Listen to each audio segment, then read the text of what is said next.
大家好，開心又興奮，因為上期新飛貼士僥倖得中，咁咧最開心嘅地方就係派彩係本金嘅3倍以上，但係啲馬咧唔係好冷嘅喎，咁都有咁嘅成績，咁就值得燒炮仗啦！3倍以上就要燒噶啦，好燒炮仗！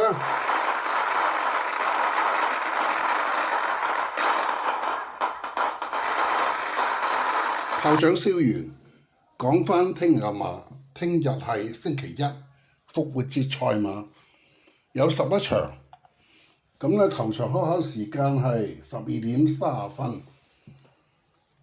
咁我發覺頭3場都係唔係生人勿近，係普羅馬迷勿近嘅場次，因為係好複雜。真係狗咬龜啊！唔知喺邊度落手啊！連我做個賠率預期啊，我都感覺到好困難啊！咁困難，唔係唔做咯，係咪啊？又唔係要場場玩嘅。咁如果手痕啊、心癢啊、頂唔順嘅話，唔係擠10-20蚊落去咯，過下心癮啦咁樣。咁所以咧，真飛貼士咧，我就揾咗第4場。第4場係比較明朗啲嘅場合，因為有幾匹馬咧，可以話控制大局嘅。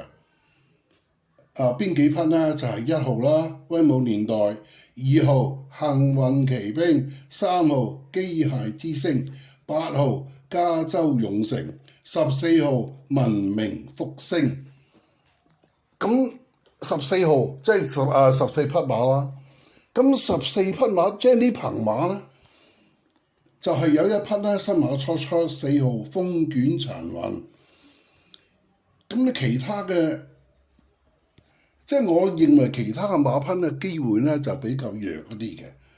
喺賠率預期方面咧就反映到㗎啦，即係我自己嘅賠率預期，我預期2號幸運騎兵係2倍，點解咧？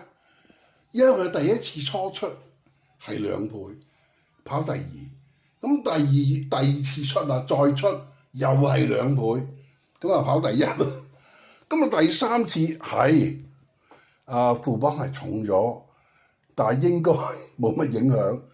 如果以實力嚟講，佢應該係可以即係黏次咁黏嘅。咁咧呢一場咧就變咗即係有一匹馬一枝獨秀啦。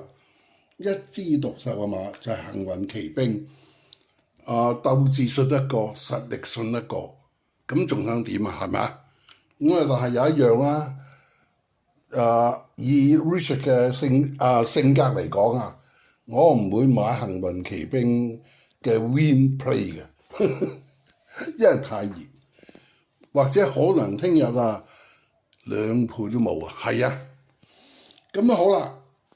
咁我點預期呢？賠率我就係預期呢一場有4匹馬，有個同場紀錄嘅，就係1號、2號、3號同埋14號有個同程頭馬紀錄。所謂紀錄就係頭馬。好啦，有一匹馬咧就跑個3344嘅，就係8號啦，加州勇成咯。所以我咧就預期幸運騎兵係2倍啊，咁其他啲馬變咗係冷好多咯喎，係啦。咁我所以預期1號啊、3號啊、8號啊、14號都係10倍嘅。咁其他啲馬點啊？咪幾廿倍咯，100幾廿倍，係咁啦。咁咧就而家呢個時候，因為咧 Richard 晏一啲有節目啊，所以做咗條片先啦。咁呢個時候咧就係3點46分，咁咧講講佢哋嘅賠率啦。威武年代喺3點46分嘅時候，我預期佢10倍嘅，而家咧佢就5倍，即係佢熱咗。幸運騎兵預期嘅2倍，而家係1.9，佢都係熱咗。咁啊，機械師升我預期佢10倍噶嘛，而家呢個時候就係18倍。加州勇勝都係熱咗啊！而家係5.8啊，加州勇勝5.8倍，而文明復星咧冷咗喎，就係23倍。咁好啦，就咁其他嘅馬匹有咩賠率異動啦？我講出嚟咧就會俾人笑嘅，但係我認為佢係有賠率異動咯。最動得緊要嘅就係韋小寶啊，22倍，12號。咁啊，仲有一匹有異動嘅4號風捲殘雲新馬初出，我預期佢100幾廿倍啊，而家佢36倍啊。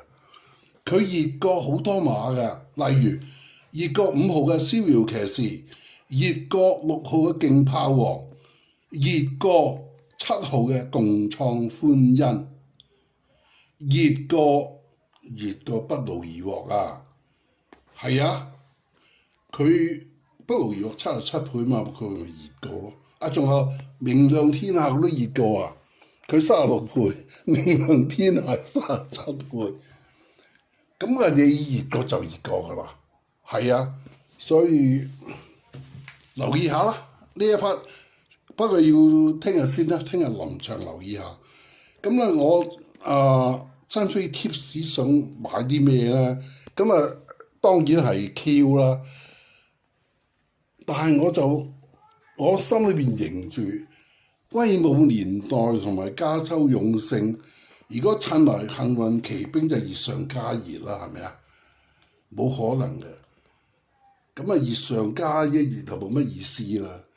咁我想買條鴛鴦 Q 啦，單 Q 就幸運騎兵拖我剛才講嗰5匹其中最冷嗰匹14號文明復星啦。